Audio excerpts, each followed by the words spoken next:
Will you pray with me?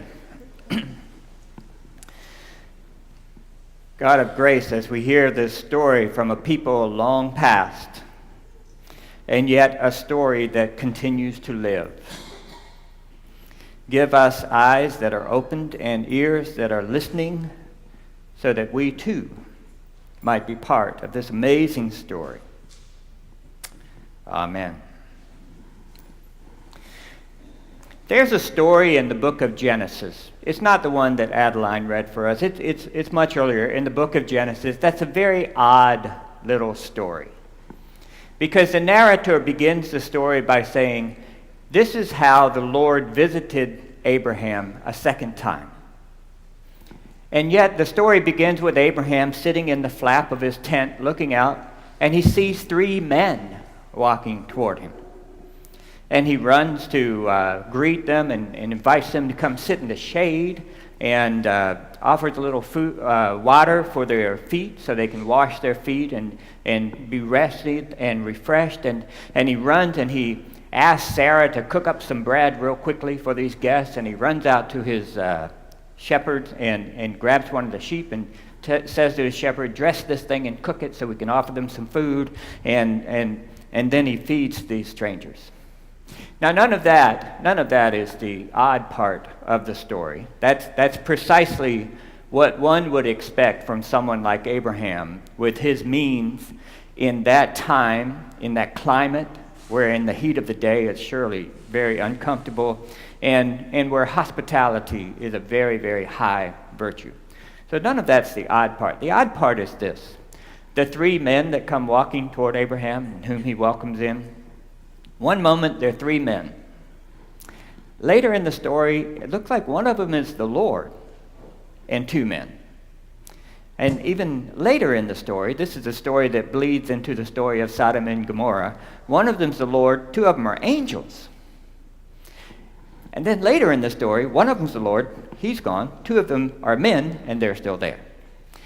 So imagine that when you're reading this story in front of a congregation, you've got these strange transmogrifying, shape-shifting creatures, right? First they're men, and then they're angels, then one of them's the Lord, then they're men again. And so one week, I was in a Bible study with a group of pastors, and we were getting ready to read that story to our congregation. And we were just grousing about it together, I'll tell you. I know it's hard to believe that pastors do that, but we're rather good at it, to be honest with you. And we were grousing about this story because it just kicks up the age-old conundrum.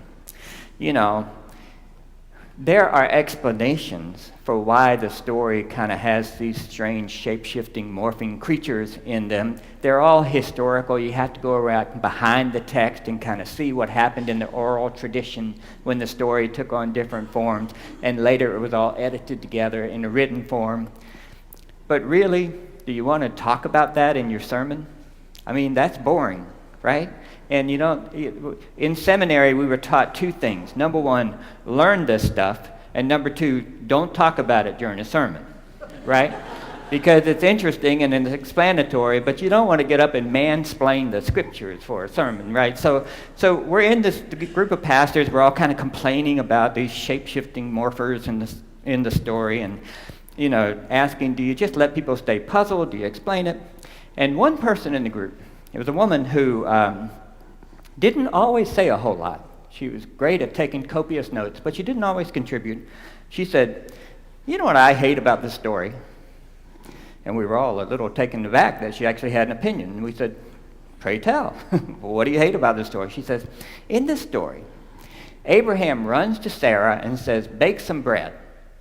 And then he runs out to the herder and he says, cook a lamb. And then he comes back in, and after they've eaten, he finally starts talking to these men. She said, did the people who wrote the story have any idea how long it takes to bake bread?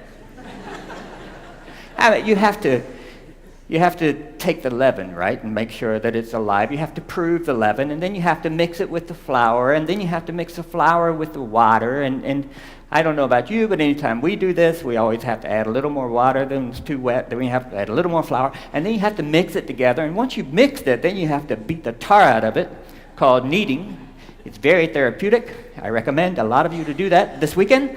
And you just get to punch it and plop it over and hit it some more and pull it and push it. And you knead it for a long time. And then you plop it in a basket, throw a cloth over it, and do absolutely nothing for a while. So all the little chemical explosions can take place and the bread can rise. And then after a couple of hours, you go back to it, you take it out, you beat it up a little bit more, you put it into 3 pieces, and then you cook it. Then you let it cool. And then you take it to these 3 hungry guys who by now are probably dead. She says, in the story, he tells Sarah, fix some bread, and 2 verses later, they're eating. She said, in reality, you got 6 hours, and they're not talking. They're just standing there waiting on the bread. She said, and I don't even know how long it takes to dress and cook a lamb. It does take a lot of work, a lot of time to bake bread. And some of us know that because we like to bake bread. It's kind of a little thing we do on occasion. But frankly, we're not always aware of it because we don't often bake our bread because it takes a lot of time. There are people throughout the world, mostly women in most cultures, who get up even before the crack of dawn to start this process if they're going to have bread for breakfast. Some of them will knead it the night before, let it rise overnight, and get up, and the very first thing they do in the mornings before the sun begins to come up is start the fire so they can do that second kneading and start getting the loaves ready. Bakers in our country, they're up at 3 a.m. so that they can go through this process and have their loaves ready to go by the time the shops open to which they sell them. And most of us, because it's so time-consuming and such a methodical, deliberate process, most of us just go to Gelson's and let somebody else cook it for us because it takes a lot of time to bake bread. And that's part of the awareness of the story that Adeline read for us today that will help us appreciate that bread even more. Because the bread that Adeline read about, the Passover bread that we hear about throughout the scriptures, is unleavened bread. It's bread that's not supposed to take time. In fact, in the chapter before our reading this morning, they describe how you're supposed to eat this bread. You're supposed to gird your loins, shod your feet, have a staff in one hand, eat the bread with the other hand. Because this bread is happening in a story. It's not just some interesting recipe that someone came up with. It's not just some fun bread. This is bread on a go. This is bread that's ready because any moment now, God is going to do something marvelous. And it's bread that's embedded in a story. So they're supposed to be eating this bread with staff in hand, fully dressed, ready to go, because God has heard the cries of the slaves and has come down to liberate them. That's what unleavened bread is all about. That moment is propitious bread. It's that bread that you have ready because you don't know when it's going to happen. But any moment now, God's going to say, let's go. And you want to be ready. So when we talk about the unleavened bread of Passover, it's a storied bread. It's a bread that carries a story within it. Because as the story is being written, this bread must be made this way. Because God's getting ready to act.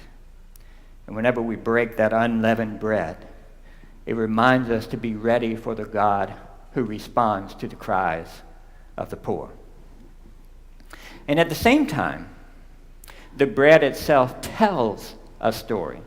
Because if you were able to kind of work through the static and hear Adeline's reading, then she was telling us not only that they broke the bread, but that in the middle of the story, God declared an ordinance. You're going to do this every year on this day of the year. It's not like back in 1870 when the Congress looked at the Declaration of Independence and said, July the 4th, let's make that an annual holiday, almost a century after the fact. It's not that. It's in the middle of the story itself. As the people are poised, getting ready to leave the empire of Egypt and to venture out, to be chased by the army, to find their way toward the promised land, in the middle of the story, the words are, and this will become a habit for you. Every year you will break this bread, you will tell the story, and when your children are gathered around the table and they say, why are we eating this bread? Then you get a chance to tell the story all over again, because this was the bread of the day when the Lord rescued us. So what happens with this bread is when you break it, you participate by remembering. It's a participatory remembering that happens when we break this bread together. And it's very similar to that moment in the Gospels when Jesus was breaking bread. And in the process of having the Last Supper with his disciples, he also made an institution out of it. Do this in remembrance of me. So it's a bread that carries a story. It's a bread that tells a story. So throughout the months of October and into November, we're going to be following a trail of breadcrumbs throughout the Bible. We start with this story of the unleavened bread. We're going to follow through the story where the unleavened bread is no longer possible because the people are wandering in the wilderness, so God sends bread from heaven called manna. We're going to follow the story when they get to the promised land, because when they get there, the manna stops and the Passover resumes. And we'll follow this story into the New Testament, where on the night that he was betrayed, Jesus broke bread with his disciples. And we'll follow it to that story where Jesus broke bread and fed the multitude out in the desert. The Bible is just chock full of breadcrumbs, and we're just going to gobble them up little by little as we walk through the stories. My point being that whenever we break the bread at this table, we're not just remembering, thinking happy thoughts about something that happened long ago. We are actually participating in the story of the bread. So how do we do that? How do we participate in the story of the bread, a story that began when people were enslaved and God heard their cry and came down and rescued them? How do we participate in that? Well, here's how we do it. Those of us who have power, we relinquish that power so that those who have always been disempowered and pushed down and on the bottom end of life have an opportunity to rise up. Here's how we participate. Those of us who have a voice, we relinquish that voice so that the voiceless can have a voice. And if we must speak, perhaps it's time that we quit speaking up for ourselves and start speaking up for those who have long been silenced. How do we participate in this meal? We don't just walk up and gobble bread. It's not just a religious moment. It's a call. It is a call for us to join this liberative story where God hears the cries of those who have long been ignored. And God is turning the world around by taking those who once were on the bottom and bringing them to the top. How do we participate in this story? It's a story where God takes sides. And it is time for the empire to step back and let go of its control mechanism. And it's time for the slaves and the quieted and the bondage and those who have been exploited to rise up, to plow their own fields, to grow their own bread, to find their voice, and to live their lives. When you and I come to this table, it is not an empty religious ritual. It is a calling that you are called, I am called, we are called to this table to join this story of liberation. And may God give us the grace, the courage, and the power to answer that call today. Amen.